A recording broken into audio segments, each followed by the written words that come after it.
was in college, I took a sociology class that had 400 people in it. I mean, it looked like twice the size of a big movie theater. And when you walked in, you were just a number, right? But there were so many people because it was all lecture. And then we would schedule time to take our test at the testing center and things like that. But at that point, you're just giving out information. What you guys would be doing is hands-on training, right? How would I ever teach all of you? It'd take me a whole day to teach everybody in here how to properly use a circular saw, right? Properly use a miter saw, right? It's just too large of a class when you're doing hands-on type subjects. And what you're doing is you're actually, I look at it as you're stealing money from the students because they're not getting the education that we said they were going to get because it's such a large number of people in that class. So you definitely need to have a management. You know, they say and I've ran classes of 20 before, and it's tight sometimes. It's hard as an instructor to keep everybody busy, especially if you don't have the tools to do it, right?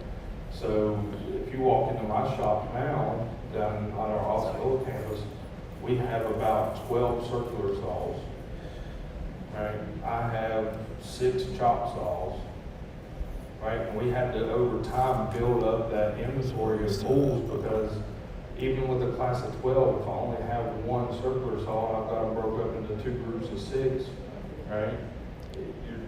There's just not enough tools to go around. So, you know, that's going to play into it of how big is the class you actually run. 20 would probably be my absolute max when it comes to something like that. And it's also going to depend on what products you have. Obviously, when you have a larger class like that and you plan a project, when you have that many hands on it, that project finishes faster.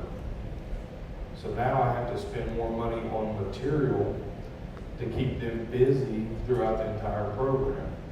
Now I'm making more money, right, because I'm getting more students in the class, but I'm spending more money too because I have to be able to keep them busy. So there is a fine balance there, and as an instructor, your biggest thing is safety. There's no way possible, if I was teaching all of you guys how to use saws, that I could feel comfortable, especially if you're a novice and never used them before. There's no way possible I could feel comfortable training 50 people on how to use a saw the safe way. All I would get done actually is observing to make sure everybody's being safe. There'd be no teaching involved. Yes, sir? So as a class manager, you have to give me the rights to control. Yeah, so whenever I designed our programs, I designed it around 12 students. Now, to meet my mark as a margin, because when you get into program management or in my program, there's 2 things I've got to look at. I've got to look at to make sure we don't have too many students in the class, but at the same time, I've got to meet my revenue goal for the year, right? So it's a fine balance when you get into this position. So when I designed these courses and I looked at them, I sat there and said, I'm going to make my margin at 10 students. That's where I make my money at. But my max is 12. So for some reason I have low enrollment one day. And I actually start making money on my programs if I have 6 people in the class. Or I don't lose money if I have like 6 people in the class. All right. I make 50% margins if I have 10 students in the class. All right, I make around 60-some% margins if I have 12 students in the class. So it's a numbers game when you get into the program management. But it would not be right for me as a program manager to say, well, if I put 30 people in this class, I can make X amount of money. You're the instructor, deal with it. Right? It can't work that way because the students aren't going to get the education that they need. All you're going to do for your instructors is upset. They're trying to just trying to start us meeting. Because they are trying to start us meeting. 30 students at one time. Yeah. Right? But at the same time, as an instructor, you got to understand the profitability on it too. Right? Valencia is a nonprofit organization. We have not raised our tuition on the degree-seeking side in 7 years. Right? We're very proud of that. Our students don't have to incur cost So what I do in my division, on the continued ed division, is the money we make every year is then given to the other side of the college to bring them back up to the zero.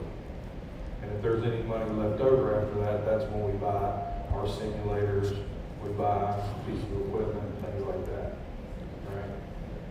So it's just how you kind of use the numbers to play the numbers, and it's got to make sense, right?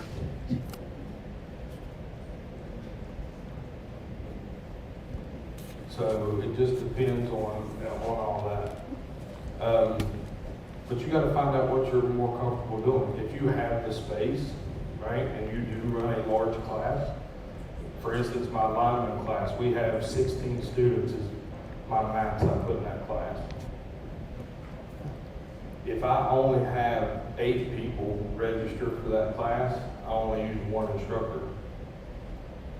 But as soon as I get over 8, I have to put 2 instructors in that class. Now, what's kind of weird on that is I make good margins if I have 8 students with 1 instructor, but let's say I have 12 students. My margins actually drop because I have to add in that second instructor. So I start making good margins again around the 14 person mark. So I tell my recruiters, we either have 8 in the class or we need to have 16 in the class. There's no in between because I actually lose money in between that. Right? So it's just how you look at the numbers and how you play the numbers. And a lot of that actually depends on what I charge my students. So for instance, the very first thing I do is I figure out how many hours the program's going to be. And then I take that and I multiply it by the amount of instructors that's going to be there, and then multiply it by their salary. So that gives me my base number. And then after that, I add in, what's any extra certifications, is there cost involved with that? The NCCER testing, right? We pay $3 a test for people to take their NCCER test. So I add that in. And I mentioned it in the last class, and I don't know if I mentioned it here, but I actually give my students 3 attempts to pass the test. So if I got a class of 12, right? I sit there and I look at how many tests they have to take, right? Times that 12, times 3. And I allot that money for testing. Right? Now, what I do we want to catch is both if you presentation. fail a certain time, What he's saying. I But will let you usually take when the he in, but you show have to in the write presentation, down look at all that. why we switch to you him. have the 4th attempt. If we really focus on the You presentation, need to then we'll prove switch me to that you can pass your practice modules before I allow you to take that 4th attempt. No, It's only $3. It's not if you do go on test refresh, to you do do. that. Yeah. But I have to control So my costs. you go with to that YouTube, program, you go to both. if that pull makes this sense, up. right? And Okay. I know that. So you look at might YouTube, have a YouTube says module excellent. That you passed So the we look first at time streaming in health, class. see we looking at. So I have those Okay, extra good. tests So I we ain't nothing have being to make. dropped. So if I give It's a the good thing. person a So if you say attempt, something else what was it about cost that. me. Yeah. And So then this just is refresh change. that So once in about that that. This is program, change.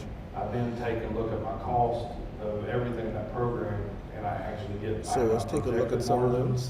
At the beginning, this is what I Look at want to that. make, and then after the end Okay, of the so this is the program, last number of actually streams we got down here drop. I get my real margin. So we got 0%, we got a 0.8% drop. That's good. We can nail 100. Well, let's go with 70 over 50. It starts the choppy.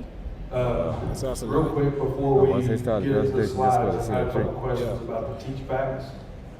So So if you look at the screen and you look at this. this on the camera itself, The this teach is back live right now. is But 5 this is like minutes. 40 You're minutes going behind. to record 40 a minutes, teach 40 back. seconds. You guys have been going through classes and using Zoom and things like So, that. You're this gonna one is the record streaming the teach software, back, and that's just and YouTube then right you're on the going to side. email it to me and Mr. Darwell. That's just block Okay, out so going you're right gonna there. email it to me and CC and Mr. Darwell. I put my email address up on the first day, but I will put that back up for you guys before I leave today. So you have my email address and my office phone number. And I truly mean this. If you have any issues or questions or concerns after class, feel free to reach out to me. Right? It might take me a couple. Yes, sir. Right, so I want you to do it at least 5 minutes. I don't want you to do a 20-minute session, but at least do 5 minutes, because I'm gonna watch the first 5 minutes of it. So anything after 5 minutes, you're thrown away. I had a question earlier, if there's 2 gentlemen in the back that want to team teach because they have very similar subjects, or the subjects work together, I'm okay with that. I told them make it a 10-minute presentation, 5 5 minutes each, okay? I'm okay with that, I have no problem with that. But it can't be 9 minutes and one person, the last person jump in at the last minute. And, all right, I want to be able to see that. And honestly, the teach back is, Let's try and find a stream. it's for me, but it's not to say, man, you're horrible at teaching. It has nothing to do with that. It's for me to sit there and say, okay, Mr. Darwell, when we watch this together, what are some of the things that we can help improve upon to make this instructor more comfortable? Right? And I also, again, talked to Mr. Darwell about, I mentioned it yesterday, but it would be a great idea to take our adjuncts that are new into teaching or doesn't have as much experience as teaching and place them with a mentor that has taught before, right? That way, the educators that are full-time educators that's been doing this for a little while, you will be able to pass on your knowledge to your adjuncts, okay? And also, if you have an opportunity, I know with COVID it's a little bit different as we go online, but once you get back into the classroom, have those adjuncts come in and teach with you. Have them come in and observe for a day, and then assign them this module. I'm gonna have you teach this module tomorrow, and I'm gonna watch you teach it.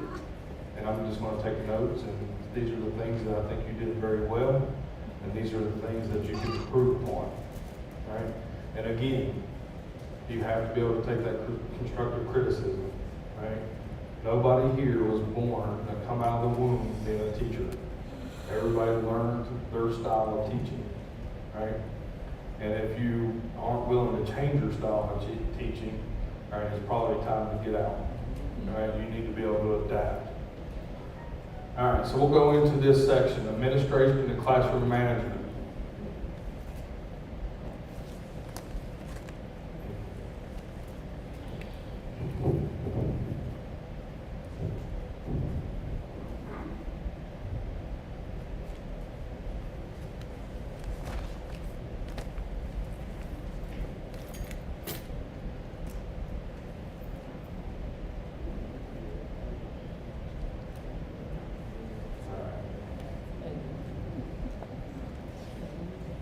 Let's talk about our objectives. As you've seen, as we've been going over this in our third day, I always try to read these objectives to you guys so our students know that's part of what we talked about over the last 2 days, making that clear.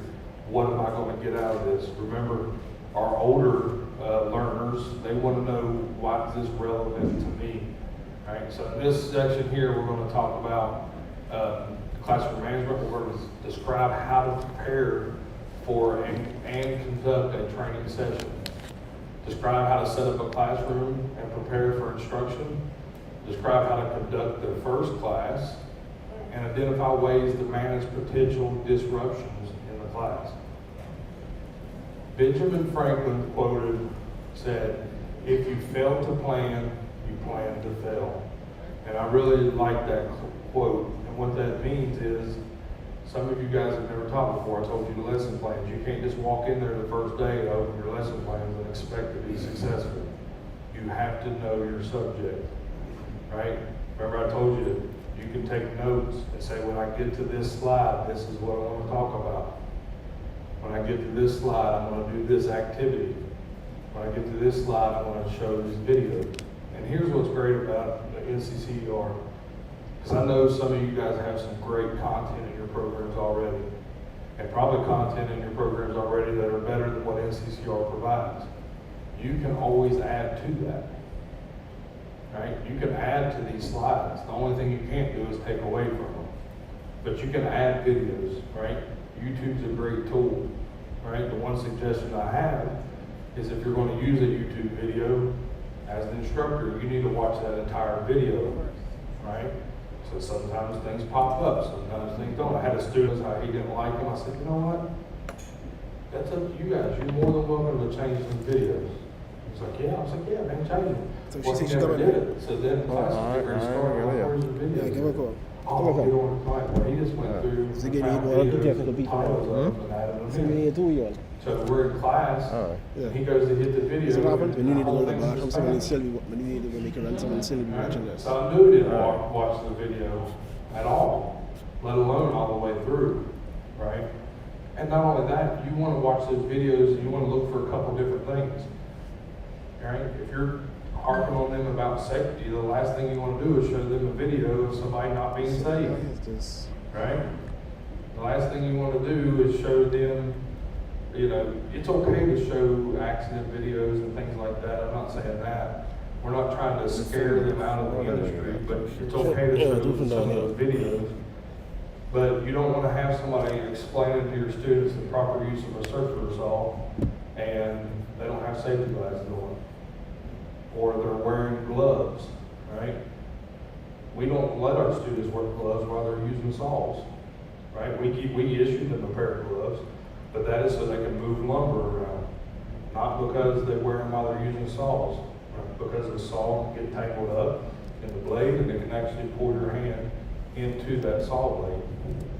So you don't want to have a video of someone using a circular saw and they're wearing gloves, right? So there's just things like that that you want to look at. If that's what your policy is, you want to try to make sure those videos mirror as close to your policies as they can.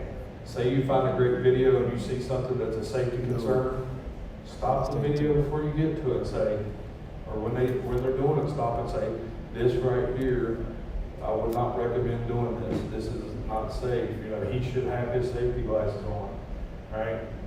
Most of us, when we do these videos, they're not thinking about safety. They're just making them in their garage or backyard or whatever the case may be. But then there's also some great videos that I'll, if I can remember to do it, I'll send you guys the links to it. So one of the subjects that we talk about in the core curriculum is basic rigging, right? We're teaching them how to basically rig. We're teaching them about shackles. We're teaching them about wire rope, chain, slings, the whole 9 yards. And if you've never seen this video, you know, feel free to YouTube it when you get a chance. But it's a crane collapse up in Milwaukee called, I think it's called Blue Muskie or something like that. Or Big Blue. Type in YouTube, Big Blue crane collapse. And they were actually building a brand new baseball stadium up in Milwaukee, and they were lifting up the top part to put onto the stadium. And it stated, this load is working too better heavy than for this crane. Wi-Fi ballroom because you obviously He represent said, I'm not making this lift Saying picking up our because it is voices. too heavy. The crane will not handle it at that angle.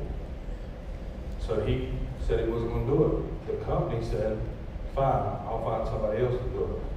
And they brought in another crane operator, a more or less experienced crane operator, and he lifted it up, and you can hear the crane breaking before it collapsed. Make it bigger. You hear the cables breaking, you hear the metal Let's creaking, change this from and then when it 144 goes, it goes. Right? So it's a great video to show your students. And I use that in 2 different ways. I teach them that in the rigging course, right? It's not only the equipment we're using to rig that, but it's the crane itself. If it's not, you know, you can have all the right straps and shackles in the world that are rated to lift twice as much as that weight is, but if the crane itself is not able to do it, it's a problem, right? I'll do that, and then I also take that moment to emphasize to them, if you're out on a job site and you see something that's not safe, and they're asking you to do something that's not safe, and you feel uncomfortable doing it, don't do it. Because I promise you this, that boss probably went to jail over that. That crane operator probably is not a crane operator anymore. And even if they are, they have to live the rest of their life knowing that they killed 3 individuals because they were putting $1 over the safety of their men. So use those videos, not only just to show, not to just take up time for your class, but do the research on it. Understand it a little bit more, that way you can explain it. Because I can play a video that takes 5 minutes to show, and then I can turn around and talk to them about it for 30 minutes. Right? So I've been able to fill that gap of time. So I love this thing, my big friend. If you fail to That's plan, good seeing. plan to fail. I thought it was CN3. No, see it in there. It's The a great tree quote, would just be presentation and itself. It Seeing two, it really rings true, even though So he's it's been a gone carry- for Seeing one, hundreds it's just of both. years, right? Catch a boat. Yeah. So a CN. So That's classroom like clicking instead of preparation, consider CN3. classroom location and noise. Just anytime I should click I told you earlier about. Oh, anytime just leave the same one. Same one is always about best. class where Sometimes you may training want to would focus go on by 20 what minutes he's training. saying, so just switch over to this. And it would just interrupt completely. I worked in a classroom, our very first shop we ever taught in, had an air conditioner unit inside the classroom that was so loud, I literally had to scream almost to get my